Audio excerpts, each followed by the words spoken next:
How are you? Good. How are you? I'm Listen. good.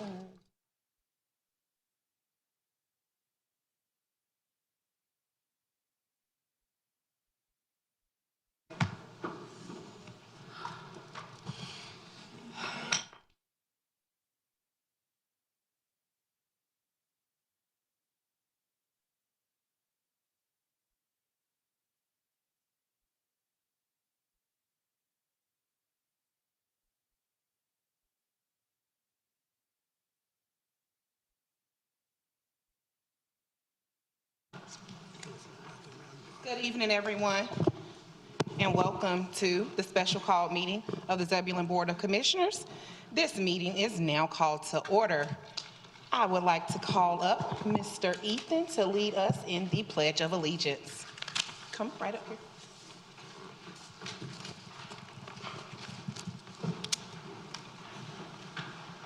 You can stand right beside Commissioner Rowe.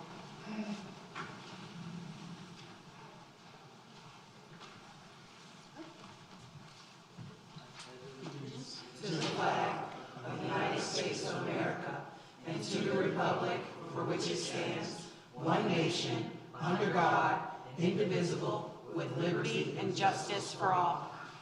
Thank you. Thank you, Ethan. Thank you. Do we have approval of the agenda?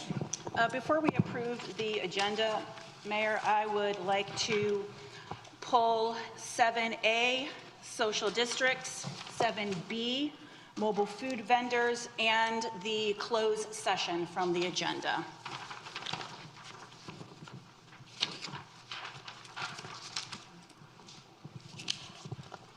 Are there any other changes?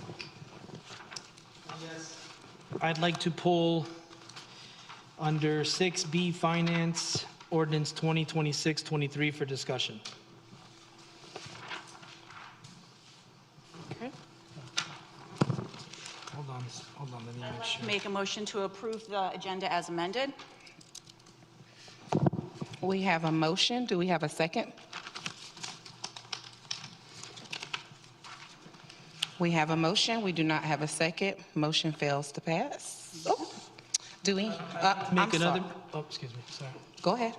I'd like to make another motion to remove item 6B, 2026 Budget Amendment Request, Governing Board Ordinance 2623, and put it under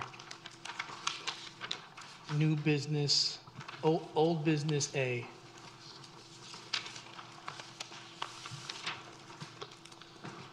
Can I get a second? That you don't need a second. You're just moving something. Thank you. I got that part for you, though. All right. We have amended the agenda to move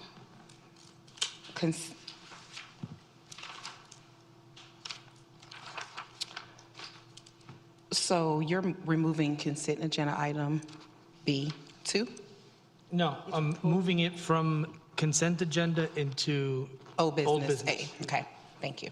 All right, we have an amendment. Do we have a motion? We have a motion to approve the agenda as amended. I make so moved. Thank you. Do we have a second? So the only thing we're moving is just that one item, correct? First motion failed.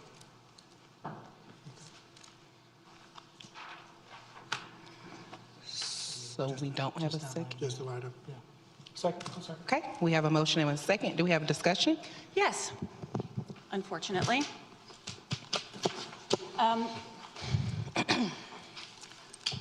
There has been quite a problem with Commissioners Roa, Miles, Davis, and Adam breaking open meeting law continually and consistently, and it's a problem.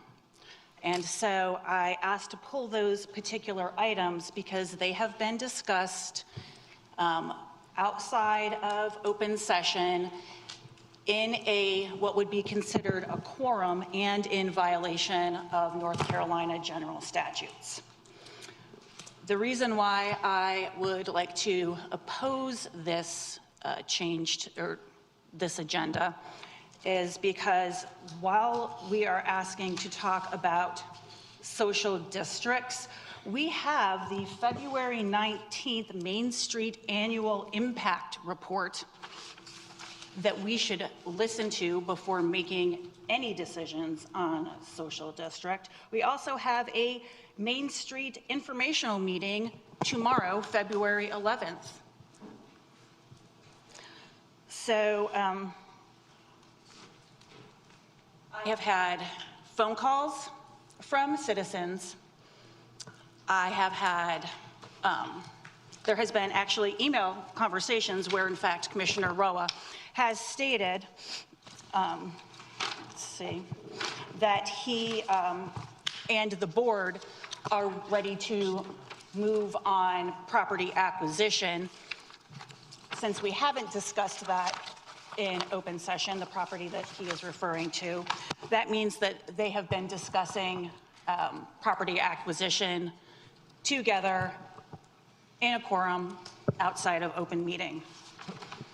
And so the process that I have taken to try and find a remedy to this issue, that the entire board has been informed of the parameters of open meeting law.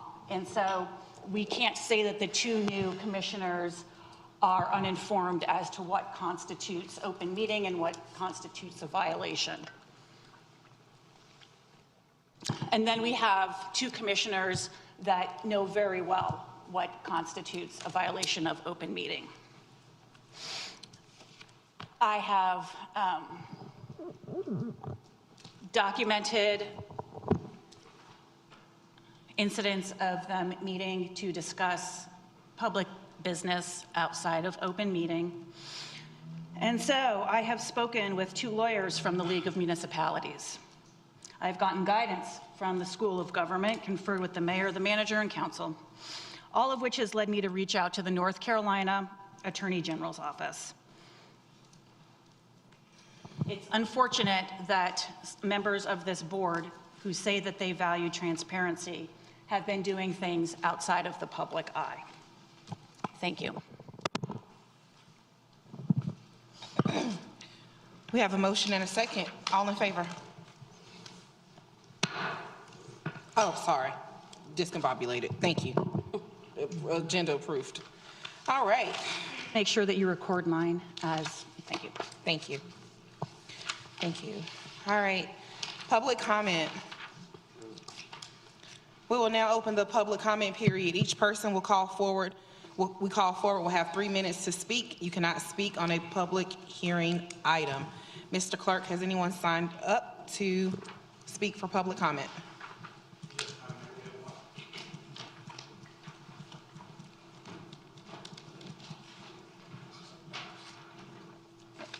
Thank you.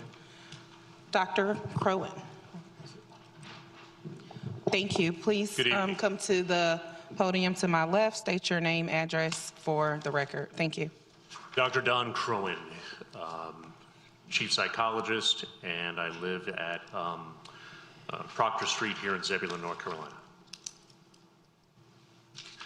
There's an interesting thing that happened recently that a lot of people don't remember. It's the anniversary of the Battle of Hampton Store.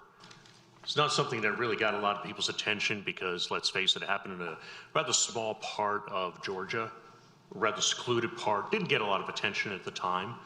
But the reason it's so significant is led by a gentleman by the name of Elijah Clark, an uneducated individual who gathered 100 militiamen with squirrel rifles and took on 500 British and defeated them in an open battle. It was the most lopsided victory in all the history of the Revolutionary War. The reason it happened was, well, Elijah Clark was disrespected. He had gone to a county meeting and he had actually been disrespected by the officials. So he led all those people to try to make a point. This led Francis Marion and then the Gamecock down in South Carolina, all to get together, all the way up to Stone Mountain, where they defeated the British with mountain men, with again squirrel rifles. I bring this up because around the anniversary is around the same time that Nicholas Walton stood at the podium 30 days ago. And he spoke out against things he didn't like. And his speech was rough. And if he'd come to me, I would have encouraged him to moderate it somewhat. But he had the legal right to speak. Legal right because Norris versus the city of Santa Cruz, the city of Houston versus Hill, the Iron versus the Madison local school district, all precedents, including that of the Ninth Circuit Court, said that if a person comes up here and acts abusive to any member of this committee, he has free speech. That if a person comes up and says something he disagrees, he has free speech. And if a person comes up and says something to break decorum, he still has free speech. Decorum is no excuse for the violation of free speech. And every single person sitting up there right now took an oath to the Constitution, which means the moment Mr. Walton was gavelled down and told to walk away, his free speech was violated. I'm not a big friend of Mr. Walton, but I'm a citizen, and I don't like seeing people get hurt. I really don't like bullies. I grew up in New York. But I do know that everybody here who took an oath to be a public servant, not to be a feudal lord or a king. And the legal team here has a legal obligation to tell you when you violate civil rights. That's what they're paid so much money to by our townspayer taxes. And the legal team is supposed to tell you you can't gavel somebody down. Now, I don't want this to turn into another power struggle because that's what happens in Zebulon so much. So I'm suggesting a solution. Instead of this be a power struggle, as public servants recognize, you're not there to be appreciated. Servants do not require appreciation. You're not there to be voted back into office. Being voted is an opportunity. It is not a requirement. You're not there to be respected. That is a choice by the citizen. The public servant vows to protect the civil rights of the individual. So I'm asking you 3 points to fix this problem so we don't have any more lawsuits. Because I believe right now, Mr. Walton has a heck of a lawsuit. And I believe it would get a lot of publicity. And I believe just as the British learned at Hampton Store, it could be costly to step upon a citizen thinking you do it because of power. That's the end of your time, sir. Was that? That's the end of your 3-minute time, sir. Then I will be here to give you those 3 points of solution if you're invested. Fix this, please. Thank you. Thank you. Mr. Clerk, are there any other public comments? Anyone else signed up for public comment?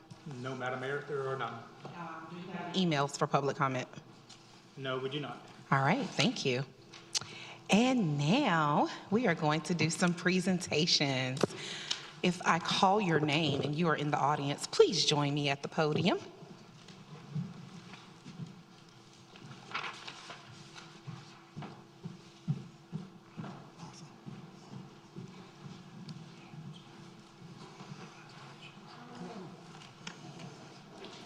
Tonight, the Board of Commissioners and I would like to bring a proclamation before the board regarding Mr. Jonathan Vinson. Some of you may know Jonathan as he is very popular here in our Zebulon community, as he is the store manager here at our Zebulon Food Line, my bad. Easy. Sorry. All right. So if you all are, some may be unaware, Jonathan is my stepbrother or brother, but we'll say brother because we dropped the step. And I am so honored to stand here tonight because I know how hard and tireless he works for this community. And for those of us who have seen the changes in our Zebulon Food Lion, you can also attest to the amazing improvements that we've seen over the last few years since Jonathan has been at the Realms. And so we would not let this opportunity pass us by to not recognize you, Jonathan. And so the proclamation reads, honoring Jonathan Vinson for professional excellence and leadership. Whereas Jonathan Vinson has been named one of only 10 regional managers of the year by Food Lion, a company-wide distinction recognizing exceptional leadership, operational excellence, and meaningful contributions within the organization's regional management structure. And whereas this prestigious recognition reflects Mr. Vinson's outstanding professional reputation and performance as acknowledged by company leadership and peers at the regional level. And whereas being chosen as one of a limited number of recipients among Food Lion's regional and store management professionals demonstrates that Mr. Vinson distinguished himself through exemplary service and dedication. And whereas, although this honor is not limited solely to his work within the town of Zebulon, but really it is, Mr. Vinson's leadership and professional success reflect positively upon the community in which he lives and works and serve as a source of pride for the town. Now, therefore, I, Mayor Jessica D. Harrison of the town of Zebulon, North Carolina, do hereby recognize and commend Jonathan Vinson for his achievements as a Food Lion Regional Manager of the Year and extend my congratulations and best wishes for his continued success.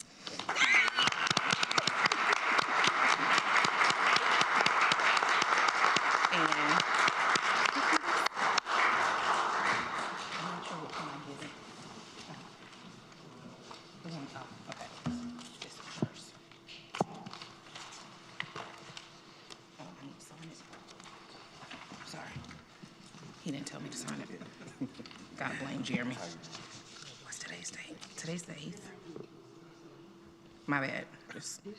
All right, we'll get you a better copy. Sorry.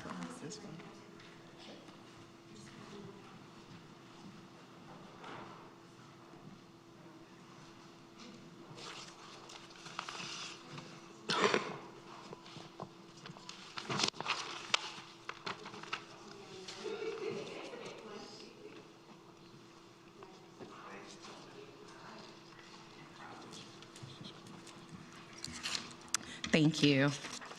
And now school recognition. Mayor Pro Tem, would you join me? School recognition. Tonight, we recognize a student and teacher from Zebulon Gifted and Talented Magnet Middle School. I would like to invite Ms. Saris and Mr. Ethan Benares Lacara to join me at the podium.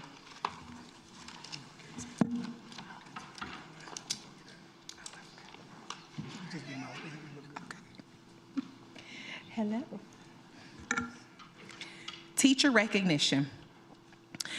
This write-up was provided by Assistant Principal Nicole Martin Harris, the Assistant Principal at Zebulon GT Magnet Middle School. Ms. Harris wrote, Zebulon Magnet Middle School is proud to spotlight Ms. Saris, an outstanding science teacher and our dedicated science department chair.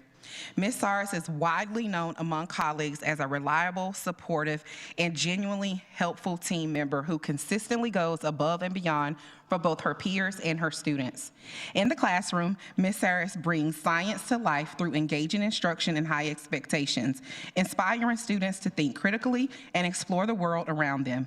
Beyond the school day, she serves as the advisor for the Science Olympiad Club. Oh, girl, you tired? Where her leadership and commitment have led students to compete at the state level and place an incredible accomplishment for our school and community. Ms. Saris also shares her many talents outside of science. Her love of baking is well known throughout the building, and she has even won baking awards at our school.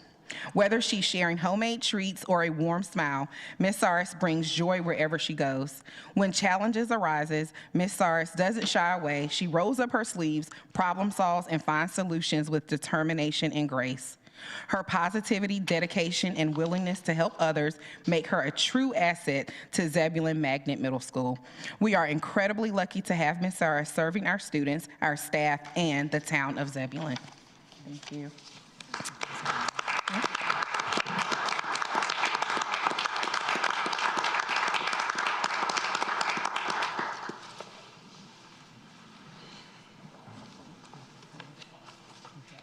Here.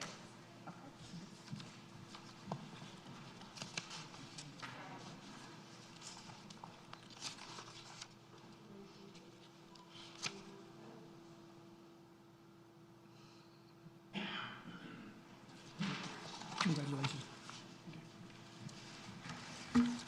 And now our student, Mr. Ethan Benares Lacara. Did I say that correctly? I did? Oh my goodness, I'm winning tonight. This write-up was provided by Mr. George Pulley, Assistant Principal for Zebulon GT Magnet Middle School. Mr. Pulley wrote, Ethan consistently follows pride, expectations, and comes to class prepared each day. He maintains strong grades by staying focused, demonstrating perseverance, and putting forth his best effort. Ethan is kind, respectful, and cooperative with both peers and adults, contributing positively to the classroom environment. He reliably completes his assignments on time, takes ownership of his learning, and shows a strong sense of responsibility and integrity. Ethan's positive attitude and willingness to learn make him a valuable member of the class. Congratulations, Ethan. We're very proud of you.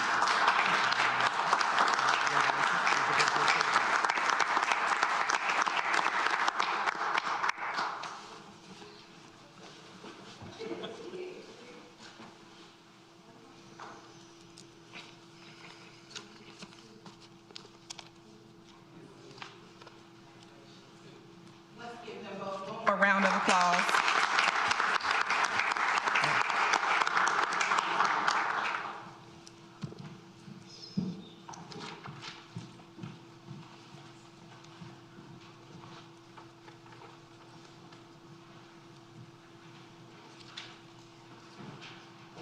No, good.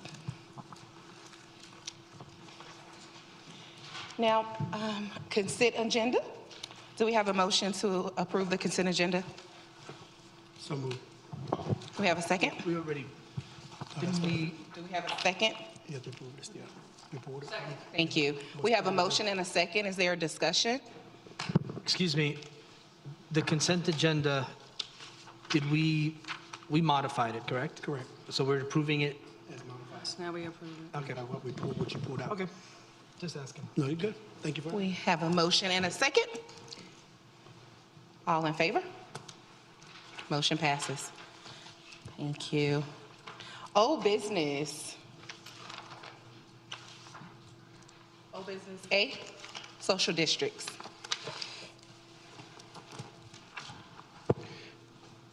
I'll start the conversation off. Okay, thank you. Tonight, in speaking with the town manager and staff today, the situation is, we know that there is found out just recently that there is a forum for the community coming up, which is tomorrow. What we wanted to do is ensure that during that time frame, now, if we could speak on it, I did ask you to have somebody prepared to speak on the economical aspect of things. If you could have one of the town staff just come and speak on that more so than just the economic aspect of things from a social district point of view.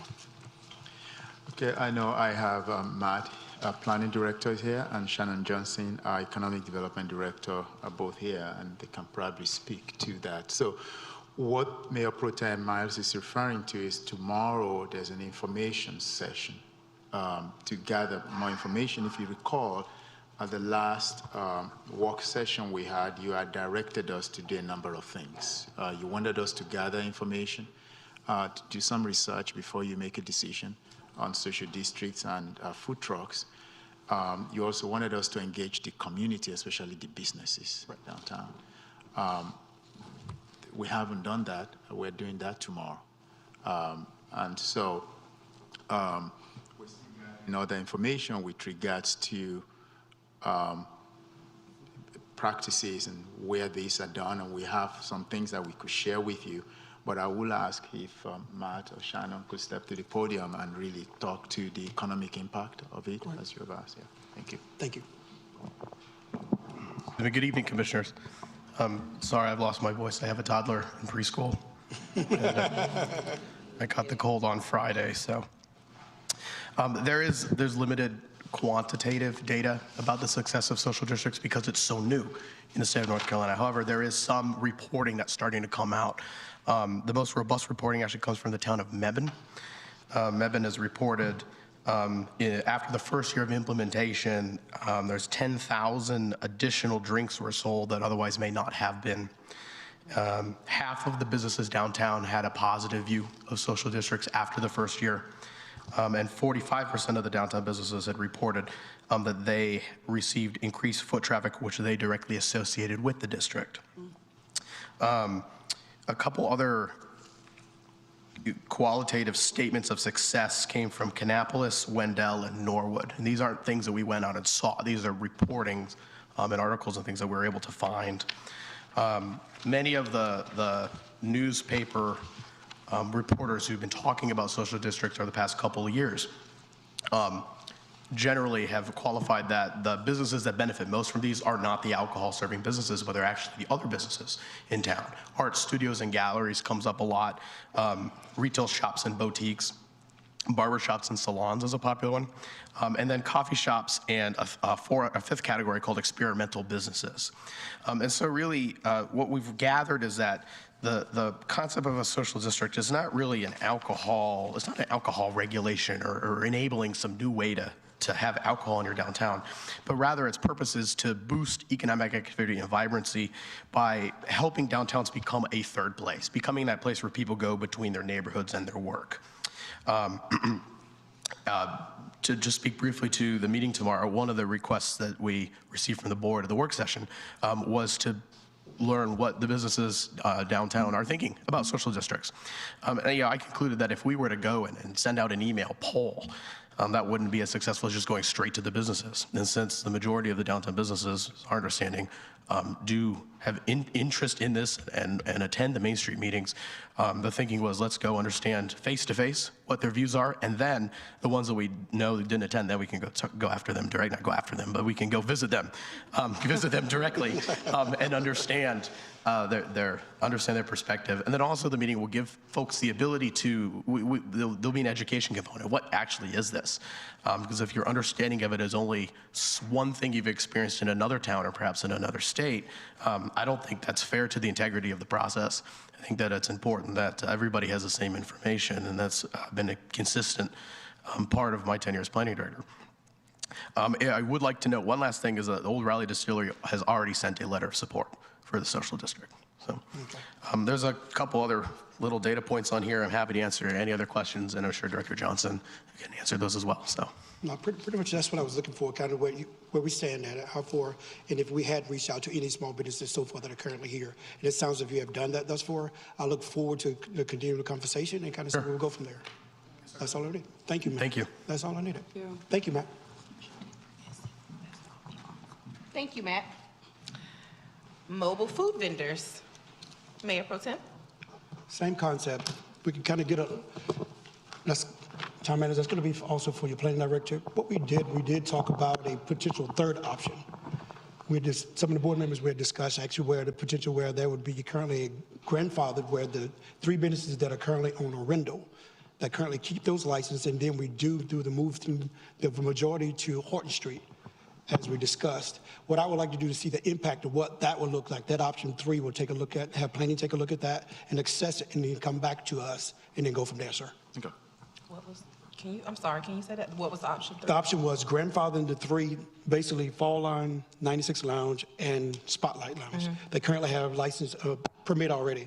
Keeping those where they can keep theirs there, grandfathering them in, and then everybody else thus forward, putting them on Horton Street is what we're looking at that is, as an option. Well, advance, yes. Good deal. As an option. Asking that we take another look at that third option and then come back to you. Yes, sir. Okay, all right. When do you want staff to come back? That could be also March 2nd. With that work, let's put it in the work session. I'm good with that work session. The next week's work session? That is correct, 19th. Is that enough time?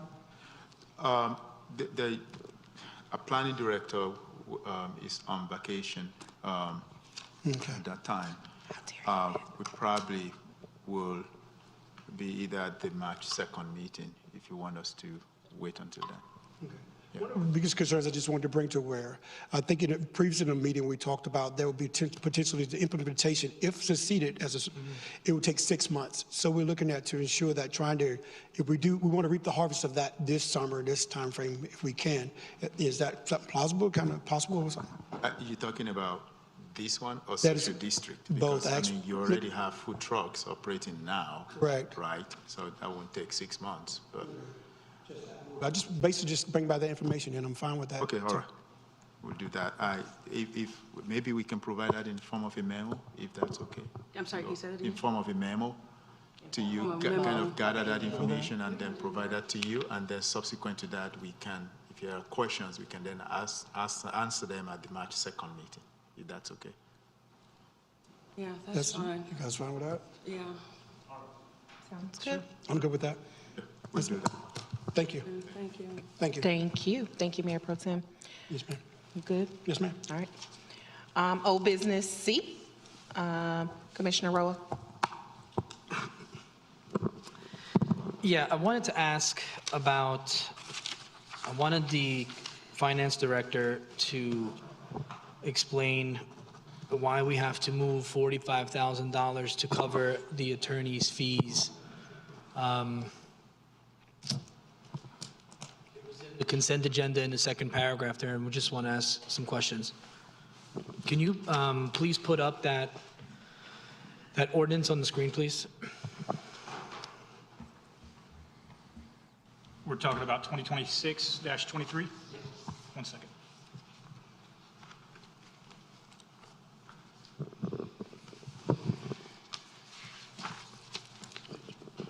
Can you tell us what page that's going to be on? One moment. Sure.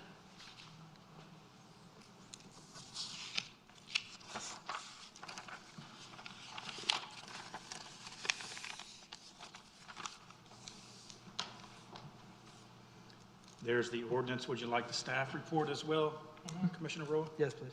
1 second.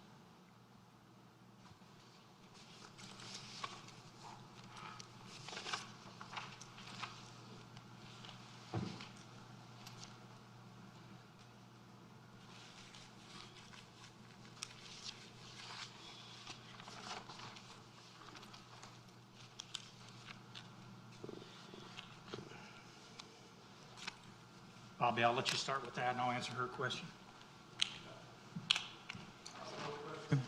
You said the, Why do we need to transfer $45,000 to cover the attorney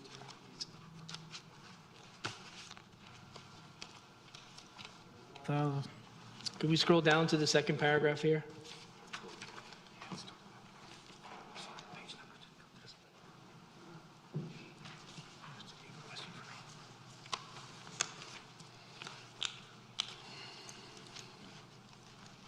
Scroll down so that we can see the second paragraph in there. Thank you. Sorry about that. It's 35,000 from the bond council and 78 from elections, so that's 42,800.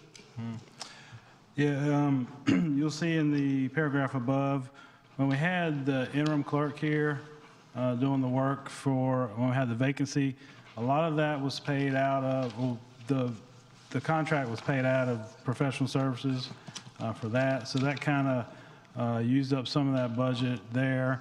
And what this is doing is kind of cleaning up some of that hole that was created from that, moving from the salaries that was allocated to the clerk position while it was vacant. And then we are trending for a higher year on legal fees.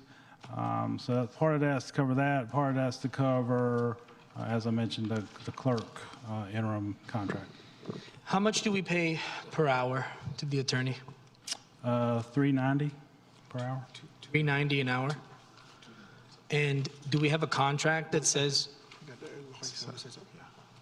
$290, 285. $285, yeah.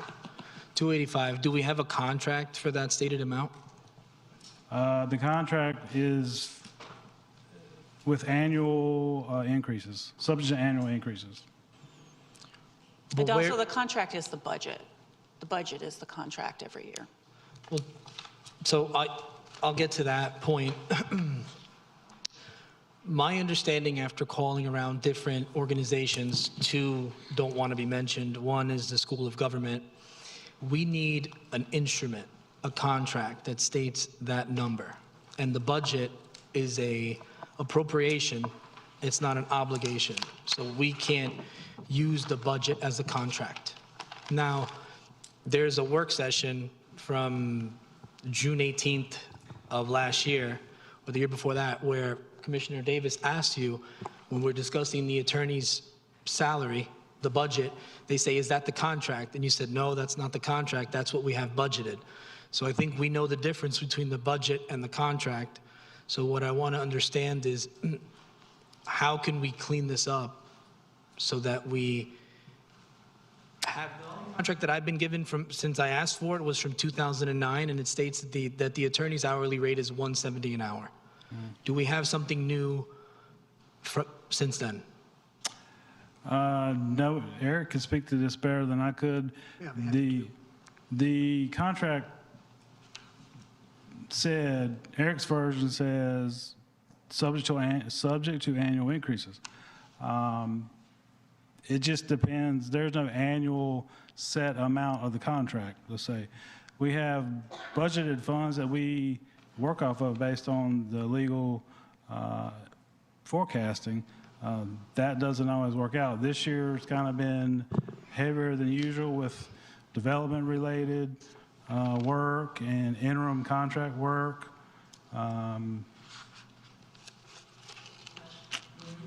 Make a payment in the finance department, you have to pre-audit, have a pre-audit certification. Do you have that on the contract? Yes, Which contract do you have that on? the 2009 contract. That states $170 an hour? Yes. Okay. I think we should table this to the work session until we can get some clarification. We are going to Rocky Mount for Thursday and Friday for, what's the program called? Much-needed municipal government. Sure, and then Introduction. in that much-needed municipal government, they're going to go over some of the people I spoke to from the School of Local Government and the League of Municipalities will be there, and we can ask for, since Kyle, Commissioner Adams, Commissioner Miles, and I will be going, we could ask them in person and receive some direction to return for our work session, so we can address this. Thank you, Commissioner Rowe. I want to give our attorneys an opportunity to respond. Your name tag says Sam, but Eric, I know Sam is in the audience, so I don't know if you all would like to respond. Sam, would you come up as well, please? Come on.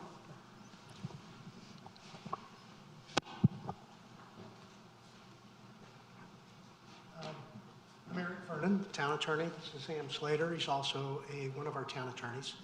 The contract that we entered into in 2009 actually sets out a bifurcated payment system.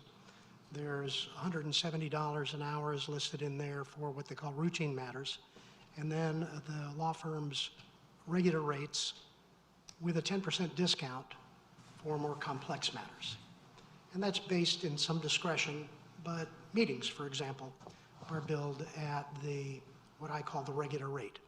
The regular rate is now $285 an hour. In the beginning of that relationship, we kept the rate of $170 an hour for, I don't know, maybe 3-4 years before we increased it. And at that time, the board instructed me to present our annual rates in the context of the budget, because the board wanted to know what the budget impact was of our legal services. They weren't as concerned with the hourly rate. Now, having said that, if there are any questions whatsoever about that contract or whether the rates were increased based on what we submitted every year to the manager, they always have been submitted to the manager, we're happy to talk about it. We're an open book when it comes to legal services. That contract that Commissioner Rowe is talking about is a public record. Anybody can see it. Every submittal that we make to the town manager with our budget estimate and our hourly rate is a public record document. Anybody can see it. Our invoices every month have detailed narrative about what we bill for and what it's about and how much time we spend on it and what rate it is. So all of that is open. That's a long way of saying we are happy as the town attorneys to provide whatever transparency, whatever information is needed. And to Commissioner Roa's credit, if I understand correctly, that that is not the best way to run a railroad, that maybe we should have had formal modifications to the contract every year. Or maybe it's now a good time to look at the state of that 2009 contract and just get it tightened up. And if that's the case, I'm all in favor of it. I have no problem with that whatsoever. And we're just very proud, Sam and I speak for him, to serve the citizens of the town of Zebulon, always have been. It's a position of public trust, and we honor it every day. So, Thank you. questions, I'm happy to answer. Thank you, thank you, Eric. Does anyone want to speak? Go ahead, Commissioner Baxter.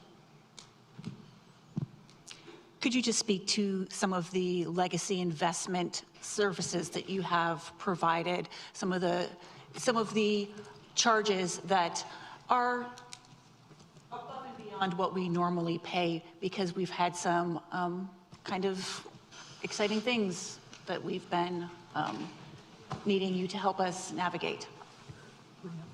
Oh, sorry. Thank you. Yeah, I'm happy to talk about that. I don't think it's a secret to this board, even the new members. It's certainly not a secret to the staff. The management turmoil that came with resignations, a board vacancy, with hiring of new people. In fact, I made a couple of notes. Hang on.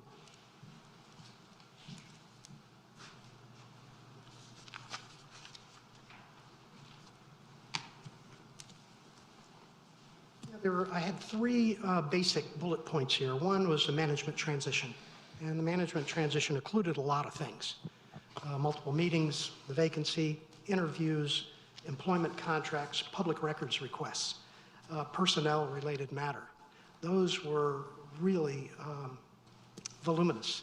They came in fast and furious, and we worked really, really hard to provide on-demand services, because a lot of the things that were needed at that time couldn't wait. And the board knows it because the board was at those meetings. They know how on-demand the whole situation was. The other one was a generational item.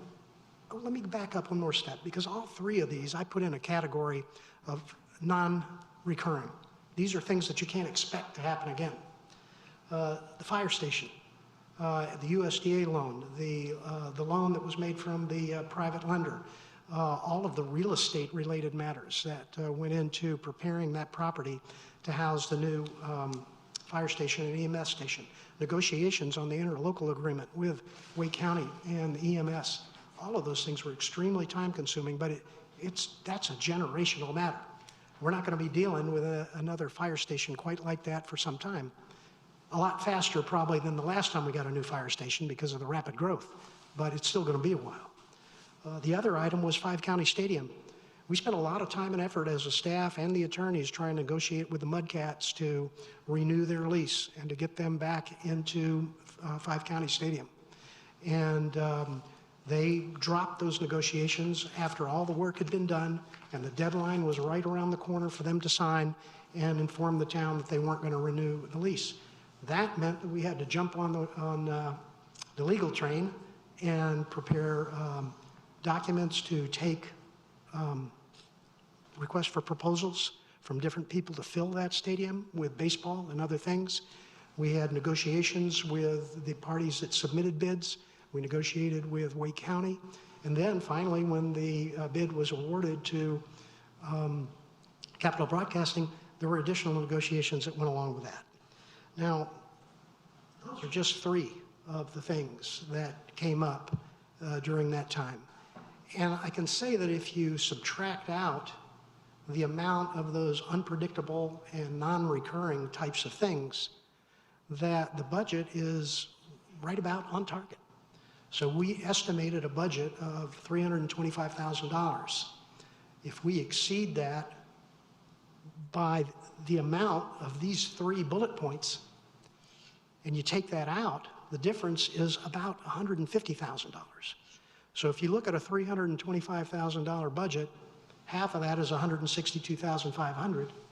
If you take out these events, we're going to be at about $150,000. So we're pretty much on target. When I present a budget, my theory is to go back historically, to budget what I think is the appropriate amount based on historical utilization of the attorney's fees. And then I add $50,000 for the thing that you just don't know is coming. Well, we had 3 things that exceeded that amount in that budget year. So I'll take this time too to pat Sam and I on the back, not to mention the staff of Wire Grubbins. We did a great job on this stuff. We were looking after the interests of the town of Zebulon all the way down the line. Now, can we be more careful going forward in this next 5 months to try and keep that excess down? Sure we can. We can be real careful. We can be a little more cautious about our service levels. Not necessarily when somebody says jump, we say how high. Maybe we say, well, wait a minute, how high, how much is it going to cost to go how high? You know, maybe we can do it for a little bit less. And that's the kind of thing that I think we can do to manage the fees going forward for the rest of this fiscal year. And a point of interest, and Commissioner Aurora brought this up about the $290 an hour rate. That is the amount that we have suggested for the increase for fiscal year 2026 and 2027. That's right. That's what we're suggesting. But our budget is $350,000. It's actually less than what we're going to spend this year because I cannot imagine having the kind of legal demands that we had in the past 6 months. So that's more than you wanted to hear, but you get a lawyer up here, he's going to talk. So I'll sit down. Thanks. And of course, you can ask Sam any questions you want. Thank you, Eric. Any other questions for our attorneys? Commissioner Roa, Mayor Pro Tem, No, ma'am. Commissioner Davis, Commissioner Baxter? No, thank you. Commissioner Adams? Thank you. Thank you, Bobby. All right. We will move forward to new business, zoning map amendment 2026-01, Rosenberg Road. Are we tabling approving this ordinance until next month, or are we going to approve it now? Do you have the information that you need so that we can approve this ordinance Not and yet. move on? I would like to move it to the work session, and then us 3, when we come back from the school, we can present at the work session and just approve it in a week. So we are tabling that to the work session. The budget amendment Ordinance 2026-23. to the 19. 19th work session to have further discussion. All good? 1 second, Madam Mayor, 1 second.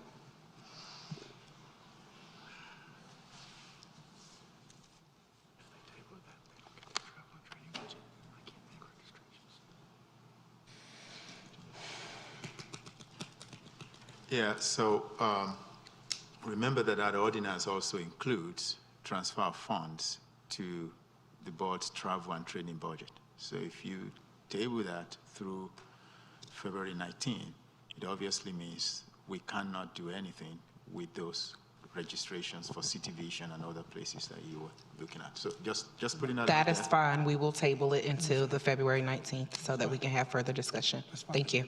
Thank you. Excuse me, can we also break those 2 into one? No, you can't strip? Because it's one governing budget line item. That's the way they are right now. Yeah, we The- can't the- do that during this. So the attorney is all in one. It's in the same, like under the same administration, under the same budget codes. So splitting it up is something that we can do, but we wouldn't be able to do it in this budget term, like in this fiscal year. We would have to break those lines apart in a different fiscal year if that's what we wanted to do. No, my question is, in that ordinance, you're asking us to move 35,000 from this pool to that pool, and 72 from this pool to that pool. Can we table that and approve the above to pay the interim clerk? No, Not we tonight. can't do that Not because tonight, it's in one okay. ordinance tonight. Yeah, cool, all right. Thank you. New business. Hi, Kate. Good evening, Mayor and Commissioners. I will be presenting to you guys tonight on the zoning map amendment 2026-01, Rosenberg Road, PIN 27069. 48805, and this was previously presented to you guys at the joint public hearing back in January. The following standards will be evaluated tonight by the board in relation to this project, whether the project impacts the public's health, safety, and welfare, whether the project is appropriate for the location for which it's proposed, whether the project is reasonable and within the public's interest, and then any other relevant factors. So a little bit about the property. The applicant is Harold and Pamela Privet. The property owners are Harold and Pamela Privet. The property address is a 0 Rosenberg Road with PIN number 27069-48805. The acreage for the site is 1.41 acres. The current zoning is residential suburban, and with their request tonight, they're requesting to be added into the manufactured home overlay district, which would not change the current zoning, but would add an overlay district over that R2 zoning. The public hearing was held back in January, and the proper notices were sent out with signs being posted on the site, mailed notices being sent out to property owners within 750 feet of the property. The paper of general circulation, which in our case is Wake Weekly, had a notice posted in it, and then as well, it was posted on the town's website. The current zoning for the site, as previously discussed, is R2, which will not be changed with this zoning request. And the future land use for this site is suburban residential.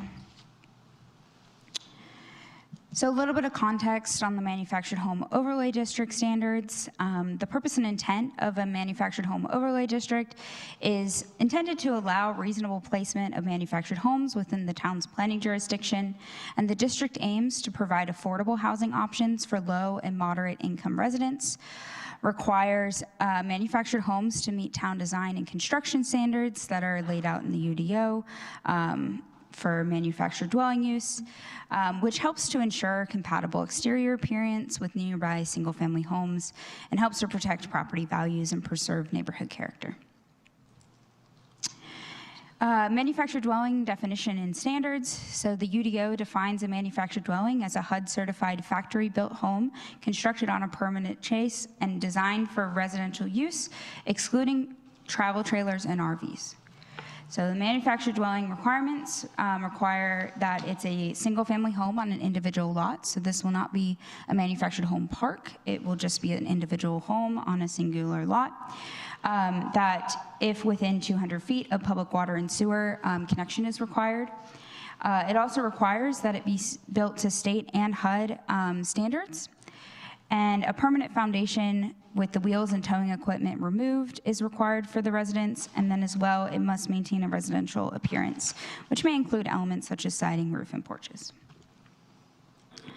The comprehensive plan, the future land use map alignment, R2 allowed use is not changing within this zoning request. The manufactured home overlay district helps to accomplish the goals of the comprehensive plan by promoting greater housing variety and supporting a diverse housing option affordable for all ages and income levels in Zebulon. The outcome tonight, if you choose to approve this ordinance, would keep the R2 zoning designation, but add this property under the manufactured home overlay district. It will also allow for the potential establishment of a new manufactured home on a vacant lot. And again, that's a singular manufactured home on a singular lot. Staff recommends approval of zoning map amendment 2026-01 for 0 Rosenberg Road, finding that the standards of the section 2.2.25.j have been met as it aligns with the town's growth strategy and provides diverse and affordable housing options. The planning board met after your joint public hearing, and the planning board also rendered a recommendation of approval for zoning map amendment 2026-01 unanimously with a 7-0 vote. The sample motion is before you, and I'm here to answer any questions. Thank you.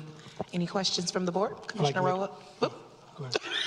Make a motion. Mayor Pro Tem? I'd like to make a motion. Okay, hold on. Commissioner Davis?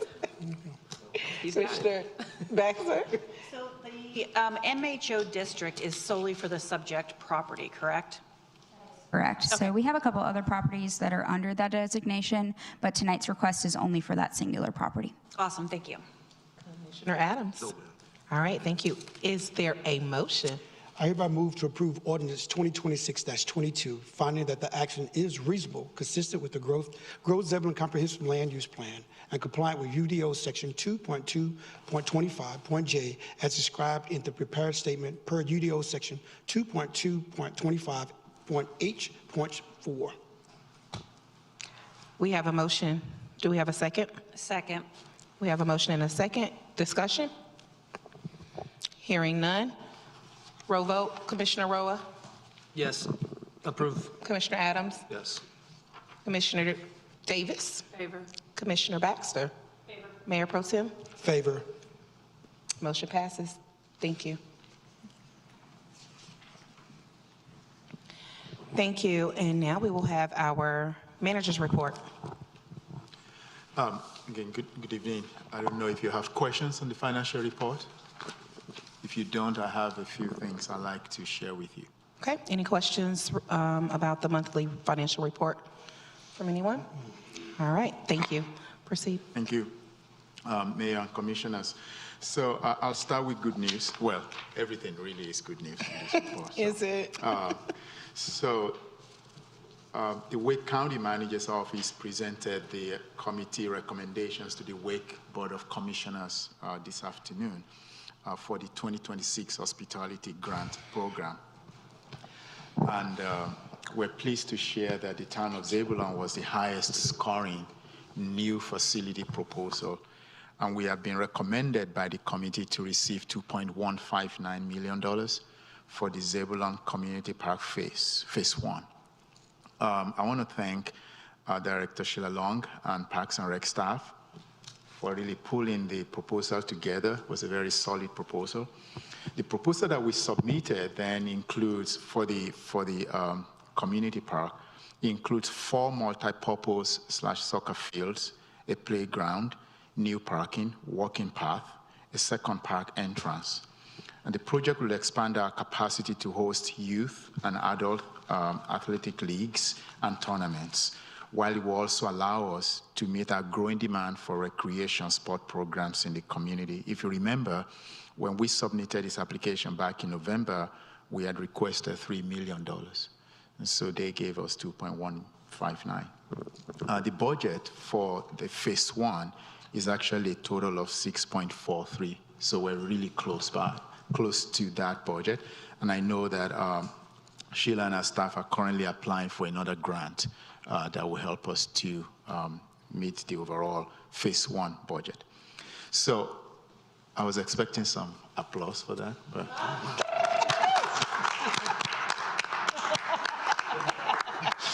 Well done, everyone. but thank you very much for your support. On February 11 at 9 a.m., Little River Park groundbreaking is going to be taking place. We hope you did RSVP to our communications director, Heather Lewis Finch, today. But that will be on February 11 at 9 a.m. We are scheduling for February 19 work session. Remember, we had a couple work sessions ago where Director Shannon Johnson presented to Economic Development, and you wanted to follow up. So we're bringing that back to you on February 19. We deliberately want to leave that for February 19, waiting for our incoming manager, Catherine Crosby, to lead that conversation. And some of you know she's here tonight. Wait for her to. I don't know what that meant, but easy. We really are excited she's here. But she will lead that conversation, and I know she's been having a series of conversations with Director Johnson to really prep for that presentation. The RFQ, a request for qualifications for strategic plan update, was issued on January 29. Proposals are due on February 25th. So this process is going to engage you and really engage members of our community as well. So our current strategy plan 2030 was developed back in 2017, 2018, when some of you were not on the board. We think that this is a great opportunity to really update that, but also to modify some of the priorities and investments, something that will really help to guide future budget discussions and how you spend your taxpayer dollars. Talking about budget, we are preparing for our 2027 budget discussions with you. So we're scheduling a work session with you on March 19 to start walking you through some of those things that will be your priorities for FY 2027 budget. And the last thing I have here is that today is my last official board meeting with you tonight as your interim manager. I really have truly enjoyed every time I've worked here, and I have to say that. And I hope that we were able to accomplish a lot of what you really asked of me to do when I got here back in April. I remember when I returned in April of this year, and Attorney Brannon alluded to that, we were in the middle of leadership shift and challenges, and we did not have any budget. I'm reminded all the time that shift happens, and because of that, we had to pivot and do a lot of things. I'm glad that with your collaboration and the support of staff and the community, we got a lot of things that we were able to pull together within a short period of time. I'm proud of the fact that we filled all the vacancies that you wanted us to, and that we passed the FY26 budget unanimously and in a record time. It's very hard to be a part-time manager because it's really more than a full-time job. But for these staff and their ability to be prompt, and for your understanding, and when I'm not here in person, I think we still got a lot done in a short period of time. My only regret, if you ask me, is that I'm not able to be fully present physically and be able to really spend more time with each one of you as I would have loved to, including staff, or even really get to know our residents better. But however, you have a rock star in Manager Kathleen Crosby, who starts with us on February 16, and I will be here that day. She will definitely hit the ground running. So I appreciate the time we've spent together, and I hope that you can continue to build on the successes that we have had. So thank you very much for having me. Really appreciate the opportunity. Thank you. Thank you, Ty.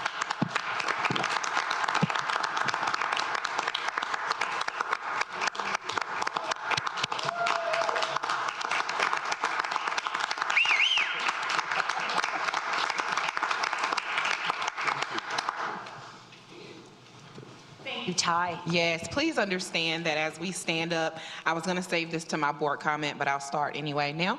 As we stand up and we celebrate you, not just this board, but some of those in the room, your directors, the people that you immediately supervise, and those that you don't, Ty, we could not thank you enough for being who we needed you to be, and for doing it with grace and with dignity and with integrity. Thank you for showing up for Zebulon like only you could when we needed you. And we're so excited, and thank you for also helping us find such an incredible and capable new town manager. We are very much looking forward to working with Manager Crosby. So I will stop now. And we will move on to board comments, if that is all from our manager. All right. Board comments. Commissioner Roa. I wrote it down here. I appreciate the board. I like the style of everyone looking to be proactive and working to get things done. And also our communications director. Is she still here? She's in the back room. Great job with I was able to take my family to the Cops and Coffee event that we had at the Chevy dealership, and it was amazing to see so many people come out and all those cars. It was really cold, and that usually scares off people, but I'm looking forward to more events like that within the community, because not only are we doing a good job getting people there, but the marketing is really good. Notifying the public is really good, and getting people enough time to plan to show up, and that's why attendance has been so good. So really good shout out and a thank you. Good. All right, thank you. Commissioner Adams. Just want to thank Todd. Thank you so much. I appreciate you. And also Shannon, thank you for getting that loan in the grants. I'm sorry, getting that grant. I look forward to seeing the parks and all that because I don't have any children. They're grown, but still, they're kids still, right? But I look forward to going to the park and playing basketball. It's exciting to be a part of a great community. So I'm definitely excited. You don't have any clip? We have some we can split up and throw your way. No. Just say the word. I've done my job. I've done my job. All right. Done. Thank you, Commissioner Adams. Commissioner Baxter. It was actually Sheila. Sheila. It's in my head and not my heart. We knew who you were talking about. She know me. I know each other. And really, I am so very grateful for the time and the effort that was put into making that such a high-scoring grant application so that we received so much more than what I thought that we would. It's going to do so much to kind of jumpstart phase 1 of our community park project. And so I am just so very grateful because that grant money means that it's not coming out of taxpayers' pockets. Well, I mean, I guess it's coming out of somebody's pockets, but it's not directly coming out of Zebulon's residents' pockets solely, and I'm so very thankful for that. As I spoke about at our last work session, there are changes to the way EMS is going to be responding to emergency calls. So for those of you that weren't able to see the work session, I'm just going to go over it very quickly. There are going to be for a while now, the EMS centers in Wake County have been triaging calls. And they've been doing that just to be able to run some beta testing and to see how the triaging process would work and how successful it would be. Currently, what happens when you call 911 is that an ambulance is directly sent to your home or to the emergency. Under the new system, the EMS call center is going to be triaging the calls and placing them into 4 distinct categories, E1 through E4. E4 is going to be perhaps kicked over to nurses to provide some guidance to those folks, and maybe not necessarily get a ambulance sent to them at the time. Whereas E1 is going to be, those are going to be the kinds of calls like heart attacks and car accidents, perhaps violent crimes, which we don't see too many of here in Zebulon, but in Wake County, those calls are always going to get an ambulance sent, and it's going to be sent immediately. Now, the E2 and the E3 triage levels mean that during surge times, during peak call times for the EMS, for the 911 call center, there might be a small wait so that more emergent calls can be attended to first by the limited resource of how many ambulances that Wake County has in operation. So I think that this is going to be a wonderful program, but if you are not in a life-threatening situation, you may have to wait for a short period of time before an ambulance is sent in your direction. Now, I would really like to send a huge shout out to our fire chief, Chris Perry, for all the work that he did in helping Wake County kind of formulate the process and figure out what the new system is going to look like. When I went to the information session, folks couldn't say enough about how great our fire chief is, and I know that I sure agree, but it's always really nice when everybody else in Wake County thinks that he's a rock star. So just be aware that that's coming in the future, and I think that it's going to be a real positive change. Now, February is Black History Month, and I always spend time in reflection of some of the people that have inspired me from the Black community, and I'm just going to run through a couple, 575 of my, no. So one of the people that I'd like to talk about is Frederick Douglass. A lot of people know the name, but maybe don't understand what a wonderful social reformer, abolitionist, orator, writer, and statesman he truly was. He is a tremendous inspiration, especially being in public service myself. Someone else is actually Robert Smalls. Now, if you don't know Robert Smalls, his story is absolutely fascinating.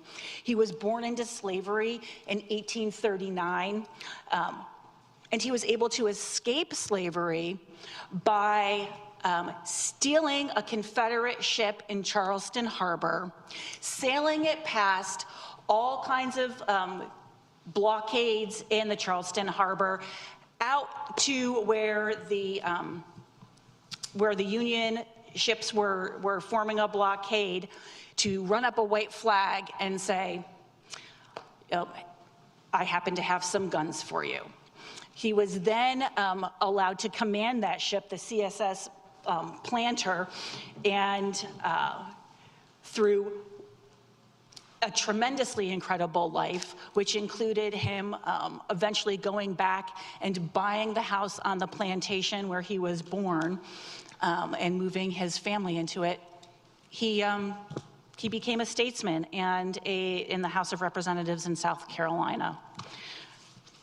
I always love to give a shout out to one of my favorite people ever, and that's Josephine Baker. She was a U.S. entertainer and then a spy for the French resistance during World War II.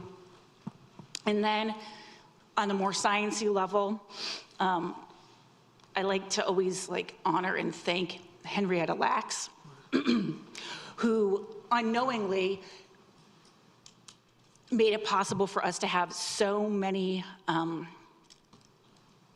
much progress in science because of her very unique cell line that has persisted for many, many decades. And then finally, Dr. Neil deGrasse Tyson, who is able to break down science into little parcels that people can understand, and I love the way that he helps us understand the world around us. And finally, I would like to recognize a couple of folks that we have here. Our wonderful mayor, who has taken the reins and is doing an admirable job as the very first African-American female mayor in our town's history. And I would like to give a shout out to our incoming manager, who will not only be she will be our first female manager and our first African-American manager. And I'm so excited about Zebulon's future. Thank you. Thank you, Commissioner Baxter. Commissioner Davis? Yes, happy Black History Month. Always proud to state that we had some fabulous events that were put on to celebrate MLK, which reminds us of Black history, and I was just grateful for that. I also want to thank our town staff for all the work that they did during the inclement weather. I know that was a lot put on. One that was a frantic scare that turned into much of a little bit, but they did a lot of work, and so I'm very grateful to them. Another one that did bring us a lot of snow that we weren't anticipating but hoping for. So just want to continue to thank staff. Ty, thank you again for your service. It's been a pleasure. Thank you. Thank you, Commissioner Davis. Mayor Pro Tem? Once again, I send messages, Ty, thank you personally. First day we met, established what you could do. You came in and did just that. You did what we asked you to do. It's an honor. Thank you a lot. Secondly, looking forward to the new manager Crosby coming on board, continue the great things, helping us take Zebulon where it needs to go. I look forward to working with you. I say public, if there's anything that you need on Quentin Miles' behalf, please do not hesitate to reach out. It's an honor. Looking forward to working with you. Once again, staff, we thank you. Sheila, great job on the grant. Looking forward to it. Appreciate that. Continue to call on us if you need us. Unity through community. Katie, stand up, let the people see you. There we go. Just We keep stand calling. up. Yeah. Our new manager. Thank you. Again, we are so excited. Thank you all so much. To those of that put on the coffee cops, something like that it was, okay? I just want to say thank you. What an incredible opportunity it was to be a community. Thank you to Universal. They've come into Zebulon and they have really owned it. They have really taken their part and made it their business to be in the fabric of our community, and I really appreciate that and their intentional programming. So thank you to everyone who had anything to do with that. I also want to shout out to our Scouts troop. 619. 619. They celebrated Scout Sunday yesterday at Pleasant Grove Baptist Church in Wendell, and we had the honor, along with a few of our county commissioners, Mayor Pro Tem and Commissioner Davis and I were able to attend and celebrate Scout Sunday, and so that was very special. We always want to highlight what our youth are doing in the community. I also want to congratulate Preservation Zebulon as they were able to place historic plaques on a few houses in the community this past weekend. That is a incredible accomplishment, and we are so grateful that you all continue to serve our community with honor and with history to our roots. Happy Black History Month. And lastly, just so that the public is aware, I am very excited to share that I have been accepted into the Advanced Leadership Corps, and I will be attending that the first week in March in Chapel Hill. It's the first time my dad is hearing about this, so sorry about that. You'll be babysitting a little bit that week, Dad. And so I'm very excited about that, and I will not be here that our March 2nd meeting, so I wanted to let the public know why I would not be here, but I will be representing Zebulon well, as I always try to. And just a few notes from the mayor's office. Over the last 2 weeks, we have had the opportunity to meet with Congresswoman Deborah Walsh. We've had the opportunity to meet with the president of Wake Medical Center, had the opportunity to schedule a meeting with our partners over at GSK, and I'm looking forward to more meetings, more collaboration, and more partnership so that people know that Zebulon is here and we are ready for the opportunities ahead of us. Thank you so much. That ends our board comments. And now we will go into closed session pursuant to NCGS 143-318-11A5. We are allowed to go into closed session to discuss the acquisition of real estate for the purpose of parks. Will there be a motion to go into closed session? So moved. Will there be a second? Second. Discussion. All in favor? Motion passes. 5-minute recess in closed session.